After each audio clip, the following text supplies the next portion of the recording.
What to do when your child is struggling in school. Many times I get a lot of parents who come to me when their child is struggling. That is many times far past whatever catalysts are taking place in their lives that cause them to begin to struggle in the first place.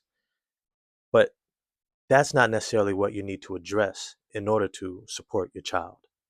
In this video, what I want to talk about is what to do when you begin to notice that it's reached a certain point in your child's educational journey that they are seeing either severe deficits in their ability to find a sense of safety or security within their school that shows up as truancy, that might show up as behavioral dysregulation. Maybe they're having outbursts in class or an inability to pay attention or to follow through with work that is assigned. All these are indications that they are in need of greater support. But here's the thing: when it comes to supporting your child, you're going to have to start with separating your child's educational journey from their journey within school itself. The reason why that's important is because, as I said before, not all schools are created equal. You don't have control over the hiring of the teacher, the curriculum that is promoted, or the systems that are instituted in order to best support students.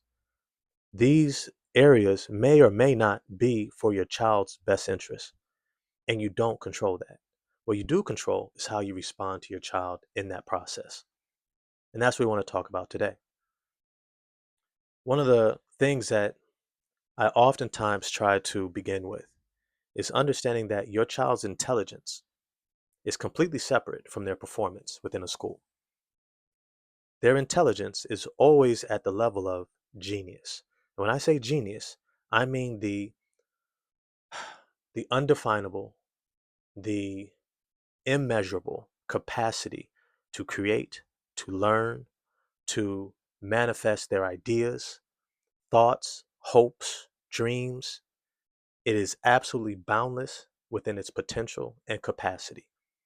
That is where the brain always resides. That is the function, that is the tool that they have.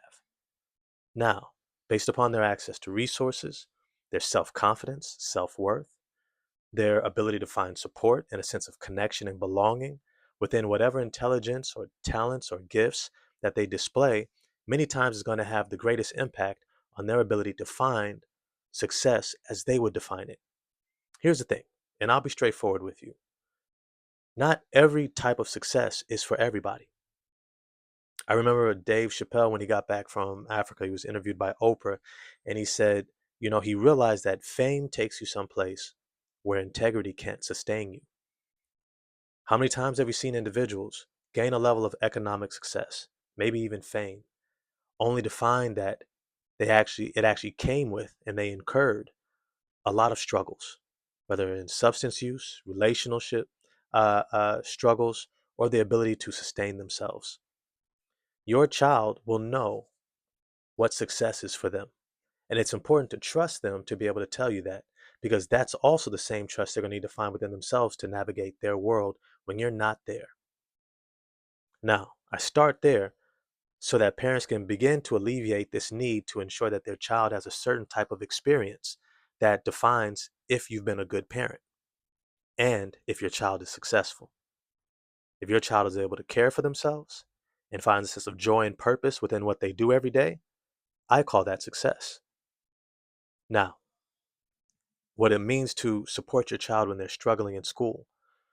After we've been able to separate their learning journey from their journey within the school system itself, we're able to then start looking at what are my child's gifts, talents, and abilities. The reason why it's important to start there when they're struggling is because you may not be able to make up for how far along they are in their journey in not being able to perform in school. If they're in the eighth grade, if they're a sophomore, junior, senior in high school, you're not going to undo all the different things that impacted them to get to this place in the first place. You're not going to be able to. And it wouldn't be wise to try to undo all of that in order to create a different experience in school.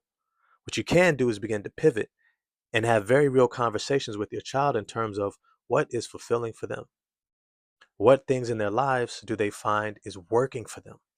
because it's far easier to shape the change of someone's life in a direction that feels good and rewarding than it is to try to focus on what they're not doing well and tell them to avoid that, which many times is the lack of performance in school. Well, if you're not performing in school, what do you enjoy performing in? What do you enjoy engaging with? What are your areas of interest that we could begin to cultivate now? I've had friends before, I recall, where they were not necessarily great students, but I had a friend who loved carpentry. He loved working with his hands, and so his father placed him into trade schools, and he was able to thrive there. Today, he has his own contracting carpentry business. He's doing very well for himself. Other individuals figure it out later, but the relationship between the parent and the child doesn't end at 18 at a high school diploma or GED. It actually continues for the entirety of their lives. And so whether or not your child hits milestones that our society or the world around us has said they should hit in order to be seen as successful, you have to redefine that and recognize their learning journey that you will always be a part of is continuing whether or not they get that or not. And being a part of that journey is far more important and effective than trying to force them into making sure that they fit the journey that someone else said that they should have. I hope that makes sense. Now, the next part of it, after you've been able to identify what your child is drawn to, what they're passionate about, what they're interested in, have very candid conversations about the world around them, cost of living, right? Bills, etc. And the need to begin to cultivate what is inside of them so they can find the agency, which is the ability to navigate and construct your world around you for your benefit. The reason why that's important is because sometimes there's a lack of a sense of urgency in school systems in preparing our children for the world around them. They don't always think about what it means to not have the privileges of access that some community members or individuals have than others. And so being able to be candid with them and say, I am here to support you in life.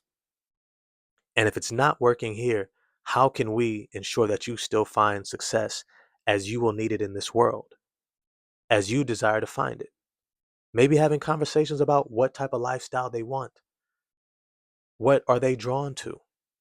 Do they want their own house one day? Do they not mind living with you? Do they want an apartment? Do they want independence or do they not feel ready yet? These conversations are important to have really as they're entering high school, 13, 14, 15, so that they're normalized. So by the time it becomes more prevalent at 17, 18, 19, that they already have working vocabulary and language and a normalcy in talking with you about it. Now, many times when they're struggling in school, there's going to be a socially reinforced, either passively or directly, that your child's not going to be successful because they're not performing well in school. This is important for you not to reinforce. Do not reinforce this narrative. You have to be the voice that says whether or not you are performing at a certain level here, I still believe in you to continue your learning journey and find success in how you would like to define it. Remember, there are all sorts of people who find great, amazing levels of success after school. I mean, I hate to use the example of Kanye West, but consider his whole album, uh, uh, College Dropout, right? For somebody who might be highly attuned to musical intelligence and being able to construct sounds and beats and songs and music and lyrics, it would be a shame if we assessed their potential based upon how they did in biology, by how they did in science, in PE, whether they dressed out or not, right? But sometimes this is what we can do within that schooling system, is that we say, if you're not performing here, then you're not performing at all. And we judge and we diminish the intelligence and potential of our children. As you begin to shift your attention less into changing school and more into supporting your child, it is important to keep in mind that this is a lifelong journey, that your child will actually have to experience the same process that they had to go in school, where they had to learn something, they had to fail at it, they had to have evaluations, they had to come back and learn something else in order to overcome, to be able to find an understanding within a certain topic, they're going to have to continue that in whatever they're interested in. And that is a part of how we can help them in their journey, is being able to encourage them and remind them that, hey, you know what? As a parent, I had to do the same thing. I didn't find success overnight. Where you might see me doing well and being able to care for myself and care for you as a child, I didn't get here overnight. I also had to fail and learn and grow. And normalizing that process many times is what empowers children to begin to believe in themselves and their journey. Now, if you pour your energy here, I'm going to be honest with you, you're going to see improvements over here. When you pour that energy into their learning journey and give them a sense of confidence and support, you're going to see improvements in school. But it's important not to then unconsciously then default back to, okay, now let's get straight A's. Maintain that support in that journey, and you'll find that your relationship will grow and evolve along with it. And as a result, as your child gets to these next levels, what you may also recognize is that it's growing you too. It's allowing you to see how you can acknowledge things about your life and your learning journey that you can also continue to grow in as well. I hope this helps. Let me know any comments or thoughts. I'll try my best to respond to it. But have an amazing day. Continue on your parent journey, and I'm here with you.